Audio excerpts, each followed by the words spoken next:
Hi, it's Tim Hagan from Progress Coaching, and welcome to another episode for the Coaching Conversations podcast. Now, we are on Stitcher, we are on iTunes, and multiple different channels. Please check us out. Now, one of the things that you'll get out of our podcast episodes is a lot of content, a lot of strategy. It's not fluff, it's not concept, yet we really want you to engage with the content and let us know your feedback. If you have any questions, feel free to reach out to us. If there's topics you'd love to have us address, we would love to share them with you. Let us know your impact and let us know your feedback. So what is the future of coaching? What is the future of coaching in the workplace? You know, there's so many things coming, and I just went through a training module. And yes, as an expert in coaching, I am constantly looking for different things to facilitate coaching. And I actually created from a video a really good module from a guy who runs a newsletter company talking about, a group coaching concept that I had not really thought about in the context that he talked about. And its identification is having these cohorts, almost like cohort sprints, but have only a focus on one transformational focus. So one of the things that I just did is I created a 4-week program for a company for new managers. And it was around just giving feedback, becoming more confident in giving feedback. That's it. That's our only focus.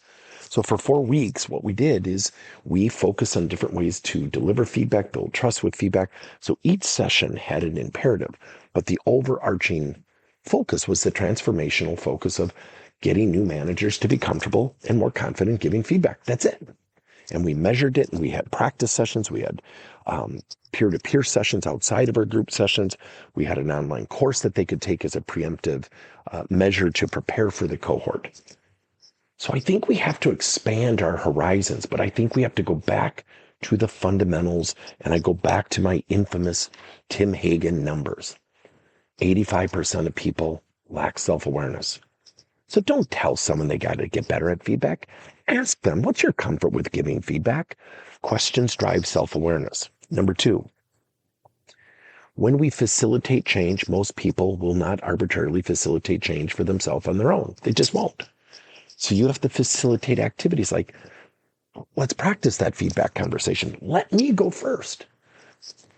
Third, we have to also realize that people are at their most motivated state 76% of the time, according to a study done at Harvard, when people are progressing.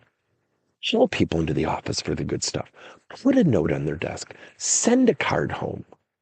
You will blow people away.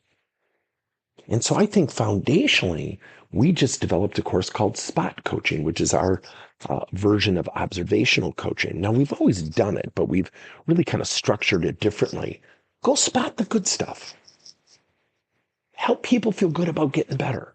Foundationally, does that have long-lasting results? No, but it nurtures nudges during the day that ultimately creates trust, where there are opportunities to deliver constructive insight, feedback, or coaching. And then last, I think the biggest thing is, we have this thing called artificial intelligence, and we use AI all the time. But I think what we're going to see is a collaborative effort. And I think about AI, and it's probably a awkward parallel to the pandemic. When the pandemic occurred, I can't tell you how many calls I got from people talking about the virtual world. I've never done the virtual world. We've never done training virtually. And I said, it's just a different place to do what you already do well. I think with AI, we have to understand a couple fundamental things. And that's that. When you use an AI tool, and let's say a leader says to an employee, here, use this AI tool. I do think there's a tremendous value there, because I think an employee might be more willing to say, how do I deal with a difficult boss versus actually talking to the boss? They might get some insights to have that conversation. But I think these things will always bring us back to what? That human connection and human interaction. Number 2, how can AI help human-based coaching? Now, here at Progress Coaching, we have, I think now 7 AI tools that build out specific coaching plans, from a coaching plan for a job description or a training course, or for leader to employee expectations or group coaching topics. We've built all that. Now, what we're also building out is Convo Builder, where we're actually having people say, Here's a person I'm coaching. Here's their typical responses. What does the ideal conversation look like? And what we do is we highlight very specific points, like here's a question, here's a pivot in the conversation. If they give you that rebuttal, here's a response. And what we're really doing is preparing for what? Human-based conversations. And I think we have to be very conscientious that if we go all in on AI, we got to be careful. We have to be careful because at the end of the year, there's this thing called a review. And one of my clients coached to me and said, I want in our group coaching for you to mention our end of the year review every session. I want this to be a challenge for people to constantly think about as employees. Do I know where I stand with my boss? That's not only on the boss.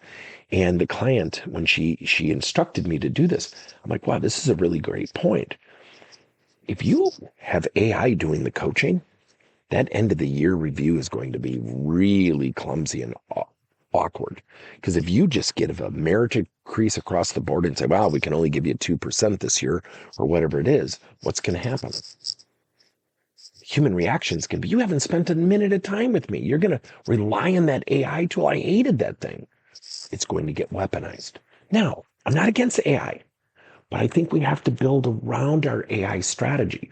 What are we trying to accomplish? And what are the right processes, procedures, the right AI tools that will allow us to do that?